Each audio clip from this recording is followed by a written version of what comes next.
High and hello myself Anirban Roy. আজকে হচ্ছে elasticity চ্যাপ্টারের পার্ট 2। আগের দিন আমরা স্ট্রেইন সম্পর্কে দেখেছিলাম, রাইট? স্ট্রেইন ছিল তিন রকমের: অনুদৈর্ঘ্য বিকৃতি বা লংগিটিউডিনাল স্ট্রেইন, 2 নাম্বার আয়তন বিকৃতি বা ভলিউম স্ট্রেইন, আর 3 নাম্বার আকৃতিগত বিকৃতি বা শেয়ার্ড স্ট্রেইন, রাইট?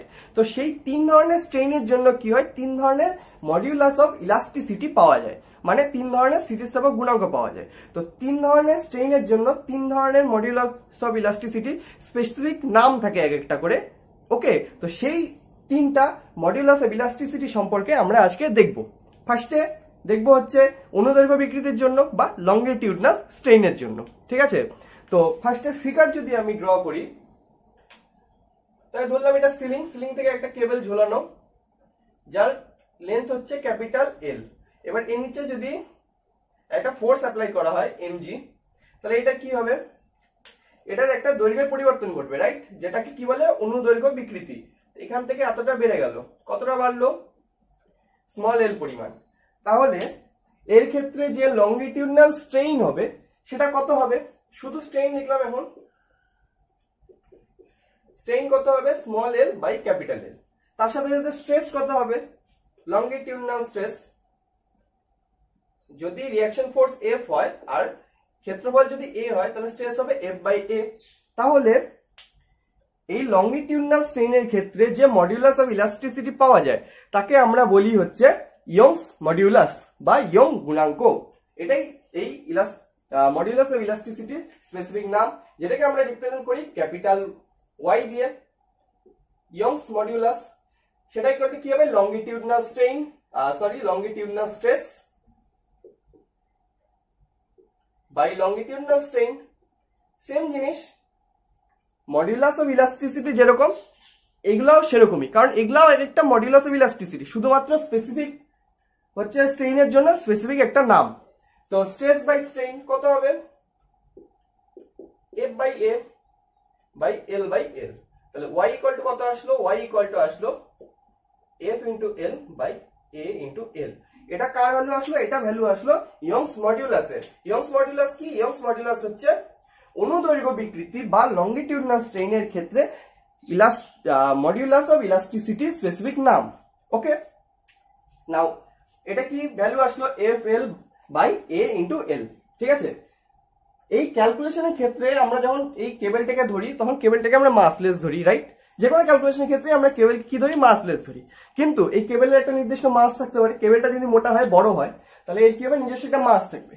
এবার সেই মাসের জন্য কি হবে? কেবলটার কি অনুদৈর্ঘ্য বিকৃতি বা লংগিটিউডনাল স্ট্রেইন হবে, রাইট? নিজের ভরের জন্য তো সেটা লম্বা হবে, তো সেটার ক্ষেত্রে কতটা লম্বা হয় সেটা আমরা ক্যালকুলেট করতে পারি। তো সেই ক্ষেত্রে ডায়াগ্রাম একই রকম থাকবে। ধরলাম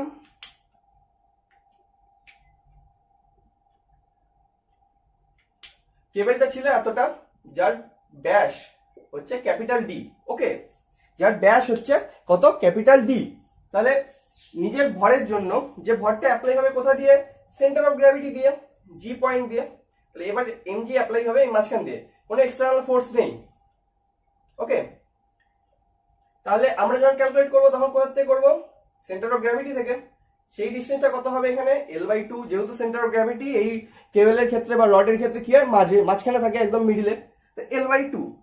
তো নিজের ভরের জন্য যে লংগিটিউডনাল স্ট্রেইন হবে এল, সেটা আমরা বের করতে পারি। তো সেই ক্ষেত্রে স্ট্রেইন বেরাবে, স্ট্রেস বেরাবে, কিন্তু স্ট্রেইনের ক্ষেত্রে একটা কি চেঞ্জ হবে? এখানে এল বাই 2 হয়ে যাবে, কারণ এল বাই 2 এর সাপেক্ষে আমরা বের করছি। তাহলে এল বাই 2, এখানে এল বাই 2 হয়ে যাবে, এখানে 2 চলে আসবে, রাইট? তাহলে এল ইকুয়াল টু কত আসবে? এল উপরে নিয়ে যাবো, ওয়াই নিচে নিয়ে আসবো, F into L by 2a Y, right? এবার এফ কি? এফ হচ্ছে রিঅ্যাকশন ফোর্স। আমরা নিউটনের থার্ড ল অফ মোশন থেকে জানি প্রতিটা ফোর্সের রিঅ্যাকশন ফোর্স সমান হয়, মানে ফোর্স আর রিঅ্যাকশন ফোর্স, অ্যাকশন আর রিঅ্যাকশন সমান হয়। তাহলে এফ কার সমান হবে? এমজি সমান হবে। এফ এর জায়গায় আমরা এমজি লিখতে পারি। এল ইকুয়াল টু কত হয়ে যাবে? M G L by 2a Y. এটা কি? এল এর ভ্যালু। এল এর ভ্যালু কত আসলো? M G L by 2a Y. M কি? এম হচ্ছে মাস, জি কি? জি হচ্ছে গ্র্যাভিটেশনাল অ্যাক্সিলারেশন, এল কি? প্রাথমিক লেন্থ, 2 কি? কনস্ট্যান্ট, এ কি? ক্ষেত্রফল, আর ওয়াই কি? Young's modulus. এটাকে আরো ফার্দার ইকুয়েট করা যায় কেমন করে, এম এর ভ্যালু কি আমরা এরকম লিখতে পারি, M equal to L into A into rho. Rho কি, রো হচ্ছে ডেন্সিটি, এই মেটেরিয়ালের ডেন্সিটি বা এই ম্যাটেরিয়ালের ডেন্সিটি। তাহলে মাস কত হয়, ভলিউম ইন্টু ডেন্সিটি, তো ভলিউম কত, লেন্থ ইন্টু এরিয়া, এল এ ইন্টু রো। তো সেখানে সেটা যদি এখানে বসাই দিই তাহলে কত আসবে, এল ইকুয়াল টু আসবে L A rho G into L by 2ay, right. তাহলে এখান থেকে এ আর এ কাটা যায়, ওকে। তাহলে বাঁচলো কত, এখান থেকে বাঁচবে হচ্ছে L equal to rho G L square, L আর এল বাই 2y। তো আমরা এল এর যে ভ্যালু সেটাকে এইভাবেও ক্যালকুলেট করতে পারি, কি কি দিয়ে, ইকুয়েশন কি দাঁড়ালো, L equal to rho G L square by 2y। Okay, এটা কার জন্য হলো, নিজস্ব ভরের জন্য, নিজস্ব ওয়েটের জন্য যে ধরনের লংগিটিউডিনাল স্ট্রেইন হয়, যতটা পরিবর্তন ঘটে নিজের দৈর্ঘ্যের, অনুদৈর্ঘ্যের। ওকে, তো এটা কি ইয়ংস মডিউলাস কার ক্ষেত্রে হয়, অনুদৈর্ঘ্য বিকৃতি বা লংগিটিউডিনাল স্ট্রেইনের জন্য। নেক্সট কি ধরনের স্ট্রেইন হয় আমাদের কাছে, ভলিউম স্ট্রেইন, রাইট। তো সেটার ক্ষেত্রেও কি হবে, সেটার ক্ষেত্রেও সেম জিনিস হবে। ভলিউম স্ট্রেইনের ক্ষেত্রে যে মডিউলাস অফ ইলাস্টিসিটি হয় সেটা স্পেসিফিক নাম হচ্ছে বাল্ক মডিউলাস, যেটাকে আমরা রিপ্রেজেন্ট করি কি দিয়ে, কে দিয়ে। তাহলে বাল্ক মডিউলাস ইকুয়াল টু কত হবে, বাল্ক মডিউলাসকে রিপ্রেজেন্ট করি কে দিয়ে, সেটা হয়ে যাবে volume stress by volume strain, volume stress by volume strain. Modulus of elasticity কি হয়, স্ট্রেস বাই স্ট্রেইন। এবার স্ট্রেইন যেরকম হবে স্ট্রেসও সেরকম টাইপের হবে, তাহলে volume stress by volume strain. তো ফার্স্টে কোনো কিছুর ভলিউম এতটা ছিল ক্যাপিটাল ভি, পরে এটার থেকে চেঞ্জ হয়ে কত হয়ে গেল, কতটা চেঞ্জ পরিবর্তন হলো, স্মল ভি পরিমাণ, আর ফোর্স কত অ্যাপ্লাই হবে, এফ, ক্ষেত্রফল এ। তাহলে কে ইকুয়াল টু কত বসাবো, ভলিউম স্ট্রেস ইকুয়াল টু কি হবে, এফ বাই এ, আর ভলিউমের চেঞ্জ কত হলো, স্মল ভি বাই ভি। তাহলে এখান থেকে কে ইকুয়াল টু কত আসলো, কে ইকুয়াল টু আসলো F into capital V by A into small V. Okay, এটাই চলে আসলো কার ভ্যালু, এটাই চলে আসলো বাল্ক মডিউলাসের ভ্যালু। বাল্ক মডিউলাস কার ক্ষেত্রে অ্যাপ্লাই হয়, ভলিউম স্ট্রেইনের ক্ষেত্রে। মডিউলাস অফ ইলাস্টিসিটি স্পেসিফিক নাম, আর কিছুই না, just F V by A into small V.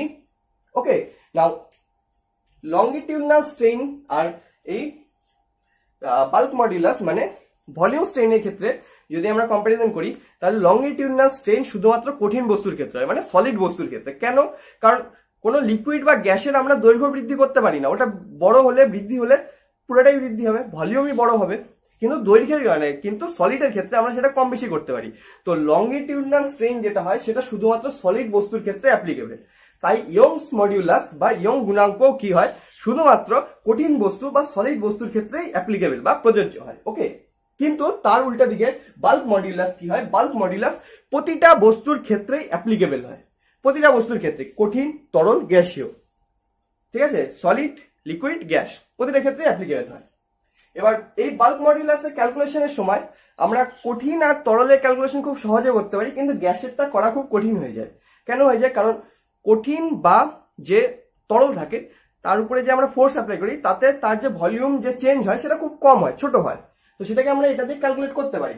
কিন্তু গ্যাসের ক্ষেত্রে কি হয়, গ্যাসে যখন আমরা ফোর্স অ্যাপ্লাই করি তখন তার যে চেঞ্জ হয় ভলিউমে সেটা অনেক বড় পরিমাণ হয়, অনেকটা পরিমাণ চেঞ্জ হয়ে যায় গ্যাসের মধ্যে। তো সেই ক্ষেত্রে আমরা একটা নতুন টার্ম ইউজ করি, সেটাকে বলে হচ্ছে কম্প্রেসিবিলিটি বা বাংলায় বললে সংনম্যতা। ওকে, এবার কম্প্রেসিবিলিটি বা সংনম্যতা কি, এটা একটা নতুন টার্ম, সেটা হচ্ছে 1/k, আর কিছুই না। মানে বাল্ক মডিউলাসকে যদি উল্টে দেই মানে 1/বাল্ক মডিউলাস, সেটাই কি হয়ে যাবে, সেটাই হয়ে যাবে সংনম্যতা বা কম্প্রেসিবিলিটি। কার ক্ষেত্রে প্রযোজ্য, একমাত্র গ্যাসের ক্ষেত্রে প্রযোজ্য এটা। ওকে, তো এই বাল্ক মডিউলাস, ইয়ংস মডিউলাস বা এরপরে আমরা শেয়ার মডিউলাস দেখবো। ওকে, সেই সবগুলা কি এক ধরনের মডিউলাস অফ ইলাস্টিসিটি, রাইট। তাহলে এদের ইউনিট কি হবে, সেম হবে, ডাইমেনশন কি হবে, সেম হবে, কিন্তু এটা একটা নতুন কোয়ান্টিটি চলে আসলো, কম্প্রেসিবিলিটি বা সংনম্যতা। সেটার ইউনিট কি হবে, এটার ইউনিট কি হবে, এর উল্টা হয়ে যাবে, কারণ 1/k, তো 1 এটার ইউনিট, তো এটার ক্ষেত্রে ইউনিট হয়ে যায় আমাদের কাছে সিজিএসএম সেন্টিমিটার স্কোয়ার পার ডাইন। মানে এত ডাইন অ্যাপ্লাই করার জন্য এতটা পরিমাণ কি হলো, আয়তন কম বেশি হলো, মানে পরিবর্তন হলো। আর এসআই তে কি হয়ে যাবে, মিটার স্কোয়ার পার ডাইন। এগুলার ক্ষেত্রে ইউনিট কত হয়, এগুলার ক্ষেত্রে ইউনিট হয় ডাইন পার সেন্টিমিটার স্কোয়ার। তারপর কি হয়, নিউটন, আচ্ছা এখানে নিউটন হবে, নিউটন পার মিটার স্কোয়ার। তো সংনম্যতা বা কম্প্রেসিবিলিটির ক্ষেত্রে কি হয়ে যাবে, এই ইউনিটটাই উল্টে যাবে, জাস্ট উল্টে যাবে, আর কিছুই না। ওকে, সো এটা কি, এটা হচ্ছে কম্প্রেসিবিলিটি বা সংনম্যতা। এটার আরেকটা প্রচলিত কি বলে ইউনিট আছে, সেটা হচ্ছে পার এটিএম, মানে কত অ্যাটমসফিয়ারিক প্রেসারে কতটা কম্প্রেস হবে বা হতে পারে একটা গ্যাস, ঠিক আছে। তো সেটা একটা ইউনিট পার এটিএম, পার এটিএম। এটাও কি, এটাও হচ্ছে একটা এর ইউনিট। ওকে, তো এটা কি গেল, এটা গেল হচ্ছে ভলিউম স্ট্রেইনের ক্ষেত্রে। লাস্ট কি, লাস্ট হচ্ছে আমাদের কাছে শেয়ার স্ট্রেইন বা আকৃতিগত। কোনো বস্তুর যদি আকার চেঞ্জ না করা হয়, মানে সরি, কোনো বস্তুর যদি দৈর্ঘ্য চেঞ্জ না করা হয়, ভলিউম চেঞ্জ না করা হয়, তাহলে কি চেঞ্জ হতে পারে, এরকম ছিল বস্তুটা এরকম হয়ে যেতে পারে, বা এরকম হয়ে যেতে পারে, বা এরকম হয়ে যেতে পারে, তো আকৃতি চেঞ্জ হয়ে যেতে পারে। তো সেই ক্ষেত্রে যে মডুলাস অফ ইলাস্টিসিটি হয়, সেটার যে স্পেসিফিক নাম, সেটাকে আমরা বলি হচ্ছে মডুলাস অফ রিজিডিটি বা শেয়ার মডুলাস। কি বলি, মডুলাস অফ রিজিডিটি বা শেয়ার মডুলাস। তো এটাও এইগুলার ক্ষেত্রে এরকমই সেম, সেটাকে আমরা রিপ্রেজেন্ট করি হচ্ছে স্মল এন দিয়ে, স্মল এন দিয়ে রিপ্রেজেন্ট করি। সেটাই করতে কি হয়ে যাবে, সেটাই করতে হয়ে যাবে shear stress by shear strain. এবার এটা তো ইকুয়েশন বেরোবে, তার আগে ডায়াগ্রামটা দেখি। ধরলাম ফার্স্টে বস্তুটা ছিল এরকম টাইপের, তারপর কি হলো, বস্তুটা শেপ চেঞ্জ করে দেওয়া হলো। বস্তুটা কি করে দেওয়া হলো, শেপ চেঞ্জ করে দেওয়া হলো, মানে বস্তুটা এরকম টাইপের ছিল, এরকম করে দেওয়া হলো, তা কি শেপ চেঞ্জ হলো, কতটা পরিমাণ চেঞ্জ হলো, থিটা অ্যাঙ্গেলে চেঞ্জ হলো। এবার থিটা যদি খুব কম হয়, মানে ছোট পরিমাণ হয় চেঞ্জটা, তাহলে আমরা থিটা ইকুয়াল টু কি লিখতে পারি, আমরা theta equal to tan theta লিখতে পারি। ওকে, আর ট্যান থিটা ইকুয়াল টু কি হবে, এটা যদি এল হয়, ক্যাপিটাল এল, আর এই চেঞ্জটা যদি স্মল এল হয়, তাহলে কত হবে, small L by capital L. আর যে ফোর্স অ্যাপ্লাই হচ্ছে মানে স্ট্রেস, স্ট্রেস কত হবে, ফোর্স তো সেম হবে, ফোর্স বাই এরিয়াতে একই। তাহলে এই ক্ষেত্রে কি হয়ে যাবে, shear stress by shear strain. তো সেটা কি হয়ে যাবে, F by A by theta. থিটাকে আমরা ট্যান থিটা লিখতে পারি, ট্যান থিটাকে এল বাই এল লিখতে পারি। তাহলে এখান থেকে কি চলে আসলো, এন ইকুয়াল টু চলে আসবে F by A, L by L চলে আসলো, F into L by A into L. এটা কি হয়ে গেল, এটা হয়ে গেল মডুলাস অফ রিজিডিটি বা শেয়ার মডুলাস। কার ক্ষেত্রে, আকৃতিগত বিকৃতির ক্ষেত্রে যে স্থিতিস্থাপক গুণাঙ্ক পাওয়া যায়, সেটাকে আমরা বলি হচ্ছে এই মডুলাস অফ রিজিডিটি বা শেয়ার মডুলাস। ওকে, সো তিন ধরনের মডুলাস দেখলাম, তিন ধরনের স্ট্রেইনের জন্য। এরপরে নেক্সট আরো একটা টপিক আমরা আজকে দেখবো, যেটা লাস্ট টপিক, সেটা হচ্ছে পয়জনস রেশিও। পয়জনস রেশিও এবার কি জিনিস, একটু আগে আমরা যে এক্সাম্পলটা দেখলাম, যে একটা কেবল বা একটা রডের নিজের ওয়েটের জন্য বা মাসের জন্য যে কি হয়, অনুদৈর্ঘ্য বিকৃতি ঘটে, ঠিক আছে। তো অনুদৈর্ঘ্য বিকৃতি ঘটার জন্য কি হলো, তার লেন্থ বৃদ্ধি পেল।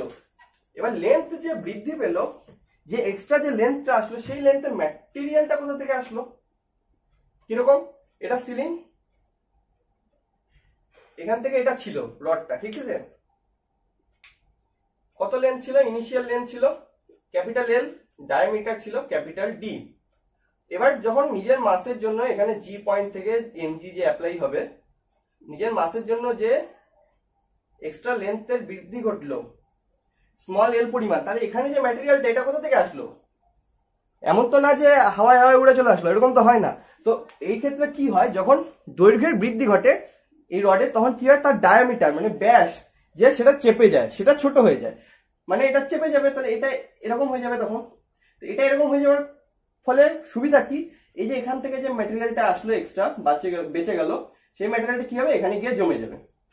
তো এখানে গিয়ে চলে আসলো, তাহলে এই যে লেন্থটা, এই লেন্থটাকে তৈরি করতে পারলো এই ম্যাটেরিয়ালটাই, বা এই ম্যাটেরিয়ালটাই কোথা থেকে আসলো, নিজের ডায়ামিটারকে কম করে, ডায়ামিটারকে কি বলে ছোট করে দিয়ে। ওকে, তো এই ক্ষেত্রে কি হলো, এই ক্ষেত্রে অনুদৈর্ঘ্যের যেমন বিকৃতি ঘটলো, মানে এই লংগিটিউডনাল স্ট্রেইন যেমন ঘটলো, তার সাথে সাথে পার্শ্বীয় বিকৃতিও ঘটলো, মানে ল্যাটারাল স্ট্রেইনও হলো। তো পয়জনস রেশিও কি বলে, পয়জনস রেশিও হয় হচ্ছে এই ল্যাটারাল স্ট্রেইন বা পার্শ্বীয় বিকৃতি বাই এই অনুদৈর্ঘ্য বিকৃতি বা লংগিটিউডনাল স্ট্রেইন। ওকে, এটাই হচ্ছে পয়জনস রেশিও। পয়জনস রেশিওকে আমরা রিপ্রেজেন্ট করি সিগমা দিয়ে। সেটা ইকুয়াল টু কি হয়, সেটা ইকুয়াল টু হয় এই ল্যাটারাল স্ট্রেইন। এবার এটার যে পরিবর্তন ঘটলো ডি এর পরিবর্তন ধরলাম স্মল ডি পরিমাণ ঘটলো, তাহলে ল্যাটারাল স্ট্রেইন কত হবে, ল্যাটারাল স্ট্রেইন হবে small D by capital D. তারপরে বাই লংগিটিউডনাল স্ট্রেইন সেটা কত, স্মল এল বাই ক্যাপিটাল এল।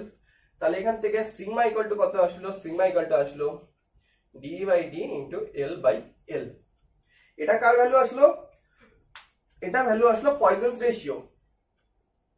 এবার এটাও একটা নতুন কোয়ান্টিটি আমাদের কাছে, তো এটা কি ইউনিট হতে পারে, এটা ইউনিট হতে পারে না। কেন পারে না, কারণ এটা একটা অনুপাত, অনুপাতের কখনো ইউনিট হয় না, কারণ উপরে ইউনিট নিচে ইউনিট সেম হয় অনুপাতের ক্ষেত্রে, তো সেটা কেটে যায়। তো পয়জনস রেশিও কি এক ধরনের ইউনিটলেস কোয়ান্টিটি। ওকে, তো এটা পয়জনস রেশিও। পয়জনস রেশিওর ভ্যালু কি, পয়জনস রেশিওর থিওরিটিক্যাল ভ্যালু হচ্ছে +½ থেকে -1। ওকে, আর প্র্যাকটিক্যাল ভ্যালু +½ থেকে 0। এবার প্র্যাকটিক্যাল ভ্যালু -1 অব্দি যেতে পারে না, কেন, কারণ -1 হতে গেলে কি হতে হবে, -1 হতে গেলে এর যেমন অনুদৈর্ঘ্যের বিকৃতির ক্ষেত্রে লেন্থ বড় হচ্ছে, মানে দৈর্ঘ্য বৃদ্ধি হচ্ছে, তার সাথে সাথে এর ডায়ামিটারকেও বৃদ্ধি হতে হবে, মানে লেন্থ তো বাড়বে ডায়ামিটার বাড়বে, কিন্তু সেটা তো প্র্যাকটিক্যালি সম্ভব না, কারণ লেন্থ বাড়লে ডায়ামিটার কমতে হবে আর ডায়ামিটার বাড়লে লেন্থকে কমতে হবে। তো সেই ক্ষেত্রে প্র্যাকটিক্যালি -1 হওয়া পসিবল না। তাই প্র্যাকটিক্যাল সিনারিওতে পয়জনস রেশিওর যে ভ্যালু হয় সেটা রেঞ্জ হয় 0 থেকে +½ অব্দি। ওকে, 0 থেকে +½ অব্দি। তো এটাই ছিল পয়জনস রেশিও। তো আরো একটা জিনিস, সেটা হচ্ছে কি কি জিনিস দেখলাম আমরা আজকে, 1 Young's modulus, 2 bulk modulus, 3 modulus of rigidity বা শেয়ার মডুলাস, আর 4 কি দেখলাম, 4 দেখলাম হচ্ছে পয়জনস রেশিও। তো এই যে 4টা জিনিস দেখলাম, এই 4টা জিনিসের মধ্যে পরস্পর সম্পর্ক থাকে, ঠিক আছে, যে কোনো 3টা একে অপরের সাথে সম্পর্কযুক্ত থাকে। তো সেই সম্পর্কগুলো কি, ছোট জিনিস, ওকে, সেই সম্পর্কগুলো কি, সেই সম্পর্কগুলোকে আমাদেরকে মনে রাখতে হবে।